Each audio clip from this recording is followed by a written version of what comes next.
আসসালামু আলাইকুম। প্রথমে আবু তাহের আদনান সাহেবের এই বক্তব্যটা আমরা শুনবো, এরপর এর বিচার বিবেচনা আপনাদের উপর ছেড়ে দেবো ইনশাআল্লাহ। তো চলুন আগে তার এই বক্তব্যটা ভালোভাবে শুনে নেওয়া যাক। যে আকীদা লালন করে তুমি ইসরায়েলের পক্ষ নাও, তোমার আকীদার মুখে থুতু লিখছো।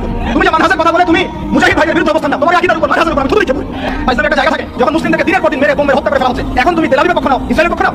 আবু তাহের আদনান সাহেবের এই বক্তব্যটি নিয়ে অনলাইনে একটা গ্রুপ বিশেষভাবে মিথ্যাচার ছড়াচ্ছেন। তারা বলার চেষ্টা করছেন নির্দিষ্ট কোনো দলের বিরুদ্ধে তিনি কথা বলেছেন, যদিও এই ভিডিওতে কোথাও আপনি এমন কোনো শব্দ পাবেন না যেখানে তিনি কারো নাম বলেছেন, কোনো দলের নাম বলেছেন বা বিশেষ কোনো ব্যক্তির নাম বলেছেন, এমন কোনো কিছুই তিনি বলেননি। এই ভিডিওতে আবু তাহের আদনান সাহেব স্পষ্ট করে বলেছেন, আপনার আকীদা যদি এমন হয় যে আপনি ইসরায়েলের পক্ষ নেবেন, আপনার আকীদা যদি এমন হয় আপনি হামাসের মতো একটি মুক্তিকামী বাহিনীর বিরুদ্ধে কথা বলবেন, আপনার আকীদা যদি এমন হয় আপনি সালাহ উদ্দিন আইয়ুবের বিরুদ্ধে কথা বলবেন, তার আকীদা নিয়ে প্রশ্ন তুলবেন, যে কিনা আল-আকসা বিজয়ের জন্য তার পুরো জীবনকে উৎসর্গ করে দিয়েছিলেন। যদি আপনার আকীদা এমন হয় আপনি তেল আবিবের পক্ষ নেবেন, তাহলে আপনার ওই আকীদার উপরে যে শব্দটি তিনি ইউজ করেছেন, ব্যবহার করেছেন, সেটি আমি করতে চাচ্ছি না। তার এই বক্তব্যের সাথে শুধু আমি না, বাংলাদেশের সমস্ত আলেম ওলামা এবং সাধারণ মুসলমান সবাই একমত। দ্বিমত পোষণ করবে তারাই যারা ইসরায়েলের পক্ষ নেবে। অবশ্যই আমরা দেখতে পাচ্ছি একটা গোষ্ঠী সরাসরি ইসরায়েলের পক্ষ নিচ্ছে। তাদের অনুসারীদের কথা আর কি বলবো, আল্লাহু আকবার। ওই নির্দিষ্ট একটি দলের ভাইরা যারা আজকে আবু তাহের আদনানের নামে এত জঘন্য পরিমাণে মিথ্যাচার ছড়াচ্ছেন, তার নাম ধরে ধরে মিথ্যা কথা বলছেন, ওই দলের লোকেরা যে পরিমাণ গালি শাইখ আহমদুল্লাহ সাহেবকে দিয়েছিলেন, তিনি আক্ষেপ করে বলেছিলেন এত পরিমাণ গালি আমি সারা জীবনে সমস্ত গালি এক জায়গায় করলে এত পরিমাণ গালি হবে না। তাহলে বোঝার চেষ্টা করতে চাইলাম আমি জিনিসটা, যে আমি যখন কথা বলার চেষ্টা করি একজন আলেমের সম্পর্কে, তখন আমার জবানকে আমি হেফাজত করে কথা বলার চেষ্টা করি। এর কারণ কি জানেন? আমাদের ভিতরে আদব আছে, কারণ আমরা উস্তাদদের থেকে সরাসরি শিখেছি।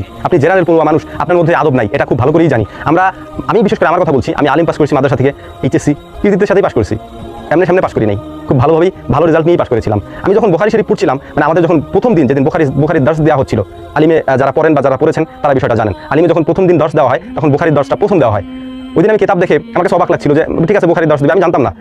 আমাদের সামনে যখন কিতাব নিয়ে আসা হলো, মানে বুখারী শরীফের মেন কিতাবটা আর কি, যেটার মধ্যে কোনো জের জবর নেই, একেবারে মূল ইবারতটাই শুধু এখানে দেওয়া, তো ওইটা দেখে আমার কাছে মনে হয়েছিল যে আমি আজকে ভাবতেছিলাম ওইটা মানে যদি এদের সামনে এনে দেওয়া হয়, এই জেনারেল শিক্ষিত মানুষ যারা আজকে আবু তাহের আদনানের বিরুদ্ধে কথা বলছেন, তারপর বাংলাদেশের কোনো আলেমকে তারা ছাড়েন না, নির্দিষ্ট গোষ্ঠী কয়েকজন আলেম আছে নির্দিষ্ট করে শুধু তারা তাদের কথাই বলবেন, তার বাইরে কোনো আলেমকে তারা পছন্দ করেন না। সবার আকীদা এবং মানহাজে নাকি সমস্যা আছে, মানে আমি কি বলবো।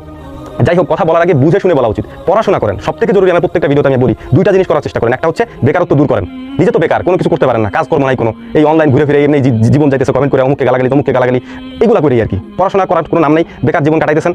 আমাদের জীবনে যতটুকু আমরা করতে পারছি, যাই হোক, আমি নিজেকে জাহির করার জন্য এখানে আসি নাই। মাদ্রাসা থেকে আলিম পাস করেছি, বিশ্ববিদ্যালয় থেকে অনার্স এবং মাস্টার্স করেছি ইসলামিক স্টাডিজের উপরে, পিএইচডি করার চিন্তা করছিলাম কম্পারেটিভ রিলিজিয়নের উপরে, তুলনামূলক ধর্মতত্ত্বের উপরে। তারপরেও কথা বলতে গেলে আমাদের জড়তা চলে আসে। কারণ কি জানেন? কারণ এলেম অল্প হলেও আল্লাহ তাআলা আমাদের মধ্যে দিয়েছেন, যে কারণে ভয় হয় কোনো কথা বলার আগে নির্দিষ্ট কোনো পক্ষে না চলে যায়। আবু তাহের আদনানের নামে যে মিথ্যাচারটা আপনারা করলেন, যেসব কথাগুলি আপনারা বললেন, আমি আসলে অবাক হয়েছি ভাই।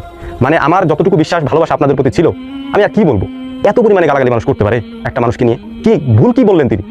আপনি কি ইহুদিদের পক্ষে? আপনি কি ইসরায়েলের পক্ষে?